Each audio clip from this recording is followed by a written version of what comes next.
guys, welcome to my channel. I'm really hoping that I'm going to get through this video. I might have to stop and come back to it because the weather is awful. If you can hear the wind, and it has been raining, it's just awful here at the moment. Okay, so I'm talking about the one thing that if you practice this all of the time, you do it every single day and make it a part of your life, things will start changing for you. And that I'm going to give you degrees of it, how to work with it in the best possible way in order to get the best results, in order to start changing your life, seeing the things that you want to see with minimal effort. Really, it is minimal effort, but it's a daily practice. It is for me. I've been doing it for probably about a year or so now. So I'm going to break it down for you. I've spoken about before talking to your subconscious. So basically asking it is given. So you are asking yourself, that part of you that makes the magic work, which is my subconscious mind. It's what I think it is. And sometimes I call it Alexa and sometimes I call it subconscious. But I'm going to break it down for you, how to do it. Because there is a kind of a way to do it, a better way to do it, and to how to make it work best for you. We can ask our subconscious absolutely anything and it will find a way to help us, because that is what it does. It takes an instruction, it likes a clear instruction. So whatever you want, so for me, every single day, I probably talk to my subconscious at least 5 times a day and ask it for something. It might be something really, really basic. And I do ask it for the bigger things as well. Now, this is where there's a tweak to using this for small things and big things. There aren't any such thing as small things and big things in the realms of reality, really, but we think that there are. So this is how I'm going to talk to you about using it with that in mind to get you through, to get you those bigger things, but a different way around doing it. So this is what I do. So I ask all of the time. So we went to Poland last week. And I love traveling, as in I love getting to where I'm going, but I don't like the getting there process. I just hate the queuing at passport control, the getting to the airport and all of that. I don't enjoy it. It's a massive chore for me and it's the worst part of it. I try not to let it put me off of traveling, but it kind of does a bit. So I thought, okay, I'm going to do what I usually do. Why not? Subconscious, please could you make this trip the easiest, most hassle-free, enjoyable trip? That's all I said. And I have this kind of calmness in me when I say these things. I don't fully believe that that's going to happen, but I don't question it. I just ask. And I am not kidding you. Everything went so smoothly to the getting to the airport, the getting into passport control where there was nobody else there, which was weird. And that happened both ends. The people that were so nice at passport control, the people on the plane was on time, everything went, our transport from the airport to the hotel, which we booked separately, all ran so smoothly. The whole trip was amazing, and we got back and even Jeremy said that was like everything went right then, didn't it? And I was thinking, because I asked for it, so it did. Well, if I hadn't have asked for it and got a bit like, oh God, I hate this part of it, blah, blah, blah, all of that stuff, things would have not gone wrong necessarily, but not run as smoothly as they did. So I'm asking things like that all the time. So I'm asking the more basic things, but are they basic? Because they are what help you get through life in the best possible way. Now, say I wanted to ask, so I wanted something really significant to change in my life, I would ask my subconscious and I would think, did I feel some resistance there? And often I do when it's a huge thing, and I go, okay, so I need to change what I'm asking here. I've got this resistance here. So instead of me asking for the thing that I want, I'm going to say, please subconscious, can you help me decrease this resistance by 50%? I like to work in percentages because my rational brain loves that. So I like to do that. And then when I'm down by 50%, I might then ask to go down another 20%. You know, anything 50% or below is fine. We can work with that because you're much more balanced then. So really that's not a huge problem. So I would ask a question like that. Or if I could feel another particular, like a block, and maybe, but I didn't know what it was, I would say, subconscious, please can you find what this block is where this thing is concerned? I can feel there's a block. Please show me what it is.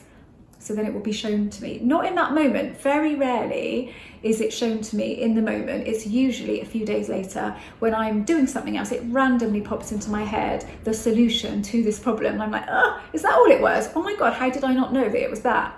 And then I can solve it because I can either change a perspective that I have on whatever it is, or I can dissolve it if it's just absolutely nothing to me anymore.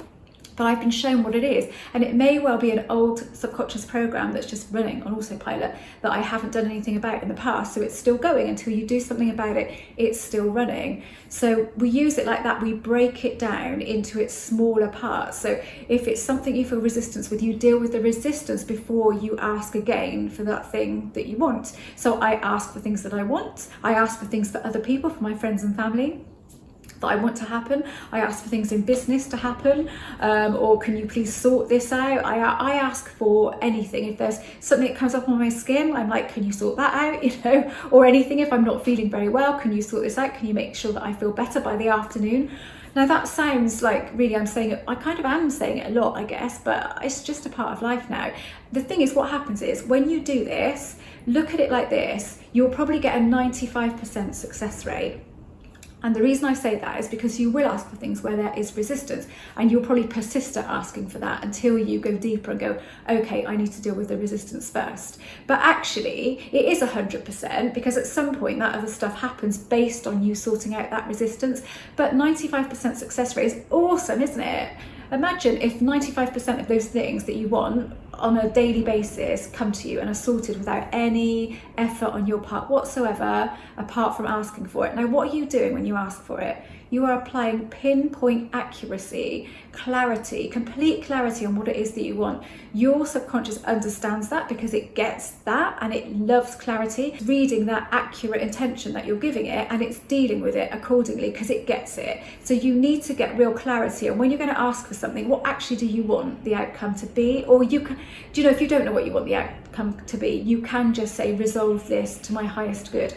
For my highest good, or resolve this in a way that makes me smile, that makes me really happy, something like that, if you don't know exactly what that resolution should be. But use this gift that we've been given, use it. Like I said, I use it all the bloody time. It's just, I probably don't do, I mean, what do I do with manifestation really? I suppose on a ongoing basis, it's this, I kind of want clarity on what it is that I want with the bigger things. I want to really get clarity. Do I really want this? Am I putting caveats on it? Or can I just want it as it is? If there are caveats, how can I tweak that intention a little bit to accommodate those? Or it's better if I just want it, because that is a pure feeling, an absolutely pure signal, pure frequency that's going out there and it's going to come back to you at some point, but you have to put time out of it. Time, we have no idea what's going on with time. It's impossible for us to understand it. It's way above our, it's way above the scale of what we can understand as human beings. You know, if physicists can't really understand it, then we do not have much chance. So don't even worry about that. Just say to yourself, I want this to happen to me, for me, at the best possible time. That's the best that we can do with this. But really speak to your subconscious, connect to it as much as you can on a daily basis, make it part of your life, because we're so good at dwelling in what we don't want. But why do that? Because we're going to get more of it. Why don't we forget what we don't want, forget what's going on at the moment and what's pissing us off, go to what we do want and ask for it. Set a clear instruction. When I say ask, it's not like you're asking an outside source. You are basically giving your subconscious a very clear instruction. If you don't want to ask, if you don't want to say, please do this for me, please do that, because it doesn't sit right with you, just tell it to do it. Just instruct it. I instruct you to do. I can't do that. For some reason, it just makes me feel really bossy, and I just don't like it. I don't want to upset my subconscious. That's ridiculous, I know. But that is just the feeling I get from it when I go, I instruct you or I command you. I can't do it. I just like to ask nicely. I think that's because I've been brought up to have good manners. So we've always had a real thing about manners in our family, and people at school, like when Harry used to get invited to parties and stuff, the parents would more often than not come over to me and go, oh my God, he's so polite. Oh, never known such a polite child. And I used to just really be proud of that, because I think, yeah, because people notice that, don't they? So, and I've been brought up in that way. So I think that's probably why I just can't command or demand or anything like that. I'm not like that in life anyway, so I guess that's what it is. But whatever works for you, but make use of this gift that you've been given. Make use of your subconscious, because it will do it for you. But it can't do it if you don't ask. So if you dwell in the stuff that you don't want, then it sees that as an instruction. So it's working with that, and it's going, oh right, okay, yep, you want this, yeah, I can feel that, yep, here you go, here you go, here you go. You don't want that, so don't dwell in the problem. only, you don't have to dwell in the solution, because sometimes we don't know what the solution is, but we know we want it resolved. So just connect to that part of you that is going to do it for you, and don't worry about doing it yourself, affirming and visualizing. The amount of times that I maybe get pushed towards certain videos, and sometimes I'll watch them and out of interest to see what other people say, and the amount of times I see them saying, I persisted for a year and it finally happened. Whenever they say it finally happened, they always say, and I just given up, so I just given up and then it happened. And I think, how can you not connect the fact that you just gave up and it happened? It's got nothing to do with the year hard work that you put in, affirming and visualizing and scripting. It's all about it's the giving up part. That is arguably the most important part of the process, is not holding on too tightly. So that year of working really hard internally to get it, finally I got it because I put in that hard work. To me, it's just a no-brainer, because that's what I did, with my business, with my retail business. So I tried hard for a year to make it work, and it didn't, and I gave up, and then it worked. And it was like, and at the time I just thought all that work's really paid off now, which is not so bad, because a lot of that was external work. But if you're just doing hard internal work, that's really stressful on you, doing that day in, day out in order to get some sort of result. But look, you get it when you give up. It's got nothing to do with the years solid, hard internal work that you put in trying to get this one particular thing.